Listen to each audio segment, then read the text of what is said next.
ciidamada xoogga dalka Soomaaliya ayaa sheegay in khasaaro weyn ay soo gaarsiiyeen dagaalyahanada Al-Shabaab kadib markii ay weerareen fadhiisin ay ku lahaayeen tuulada Buluulo oo hoos tagta degmada Afgooye ee gobolka Shabeellada Hoose. Taliyaha ciidamada dhulka ee xoogga dalka Soomaaliya Sareeyo Guuto Cabbaas Amiin Cali oo la hadlayay idaacadda ciidanka ayaa shaaca ka qaaday in dagaalkaasi ay ku dhinteen 51 ka mid ah Al-Shabaab. waxaan rabnaa inaan warbixin yar oo kooban aan ka bixino dagaalkii ka dhacay doonka oo u dhow Afgooye.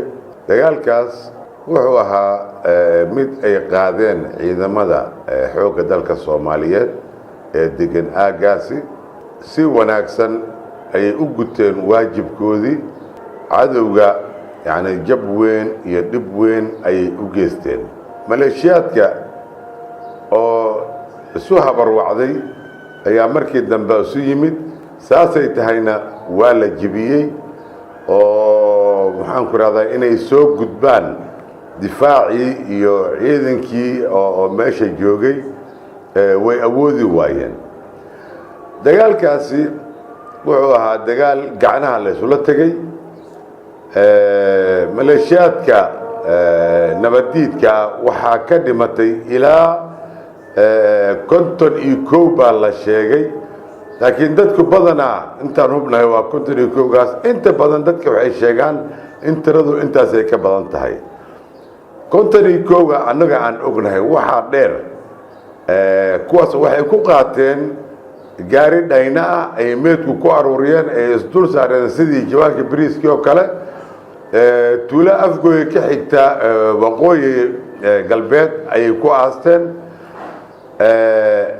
51kaas oo nabadiidka ah waxa uu heliyey 2 qof oo magac weyn ku leh shabaabka dhexdoodii in lagaga dilay.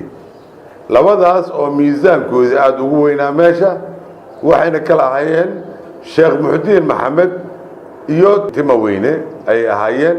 waxaana cusub mudan in shalay toole Al-Shabaab ay sheegeen inay dileen ku dhawaad 18 askari oo ka tirsan ciidamada militariga Soomaaliya kuwaasi oo ay ku dileen degmada Afgooye. taliyaha ayaan jiritaanka warkani dafirin, balse waxa uu sheegay in warbaahintu ay buunbuuniyeen warkaasi, waxaana uu yidhi isagoo arrimahani ka hadlaya. طبعا meel dagaal uu ka dhacay khasaare la'aan ma imaanayso, wax wayna soo gaareen, laakiin ma aha sida warbaahinta aan ka arkayno sheegayaan. ma aha wax jira, ma aha.